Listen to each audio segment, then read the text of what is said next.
welcome. My name is Jim Logan, and this is number 12 in my series of videos designed to help students prepare for all-region, all-state auditions. So I'm going to play the first of the 3 low clarinet etudes. This is page 54, number 8 in the Artistic Studies book, otherwise called the Height book. And I'm going to play these in 3 separate segments. Since you're not going to be playing the whole thing, I wouldn't practice playing from top to bottom. Practice and guess what segments the judges are going to offer on Judgment Day, as it were. So I'm going to play these vastly under tempo so that you get an idea for what we're looking for. If you haven't listened to my 11th video, please, it's very important that you check that out, because I'm talking about some fingerings and some other things that we really should be utilizing here. I'm going to set my metronome at 70. Okay? And here's 70. I'm going to play from beginning down to 31 is the plan. Here we go. And you're always counting yourself off before you're starting. In your head, I'm going to do it out loud for obvious reasons, but in your head, you should be counting 1, 2, 1, 2, and...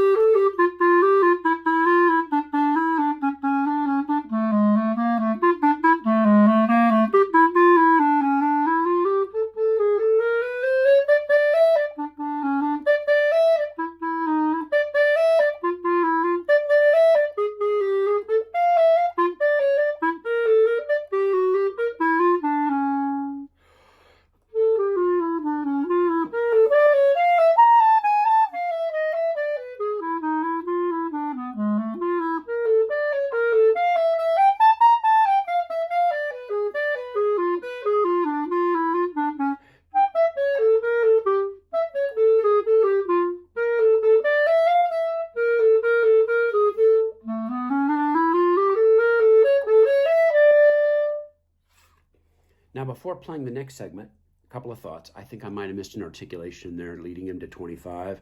Disclaimer, nobody's perfect. Striving for perfection. But you heard me playing some, we talked in the prior video about the importance of dynamics, but crescendos and decrescendos as well. Okay, I would suggest a decrescendo into 5 and a crescendo from 5 all the way to the decrescendo that is marked in measure 7. Big time crescendo into 15, crescendo in 17 up to the E sharp in measure 19. Just follow the crescendos, decrescendos, folks, okay? All right, here's the second section I'm going to play from 32 down to 61.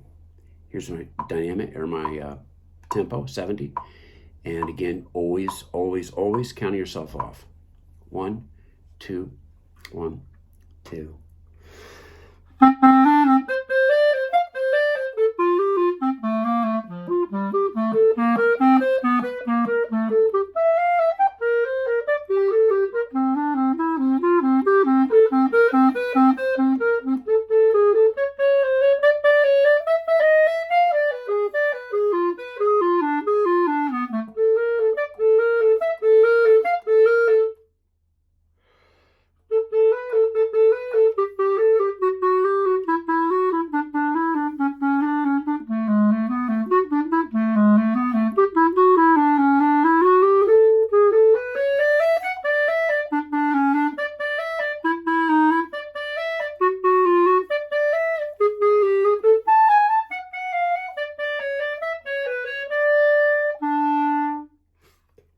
Before continuing on the last section of this etude, starting in measure 62, a couple of things. There are more fork fingerings. We talked about fork fingerings in the prior video, number 11, but measure 51, measure 52.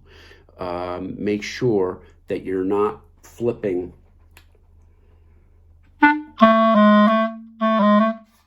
That is verboten, forbidden. Don't do that. It should be... Okay. Anything else here?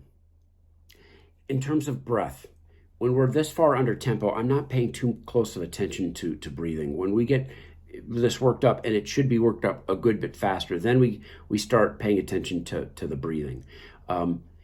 the one thing I say again and again, if you've watched my prior videos, I hope you have watched all 11 or 10, whatever they are, I'm losing count at this point, but you should really be watching all these videos, even if we're talking about different etudes, because I'm throwing out some concepts that would really help you. You could adhere to this etude.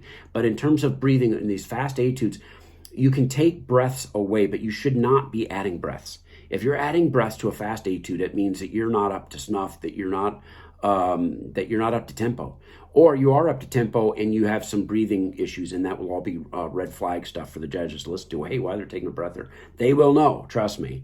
They'll have heard these etudes so well. If you want to take breaths away, hey, that's great, as long as you can make it to the next breath mark. Okay.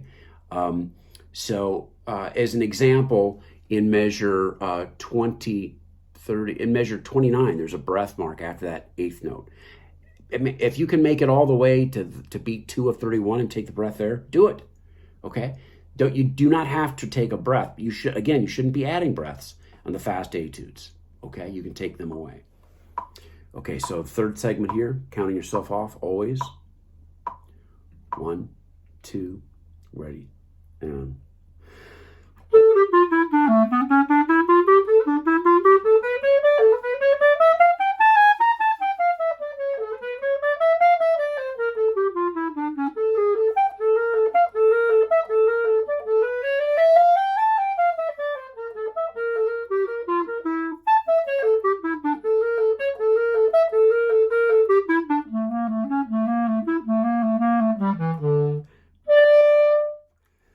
so you heard me put some space between those last two notes. They are accented. I think you can get a quick run of breath there. There is enough time between the notes if you want it. If you need to take a breath at that tempo, you probably shouldn't have to worry about that. Measure 67 is tricky. We play D sharp, B, and then you slide that left finger over from the B to the C sharp. You might want to just rub a little bit of help, as we call it, to help make it easier for the finger to slide. Okay, that does help the cause. Dynamics very important here.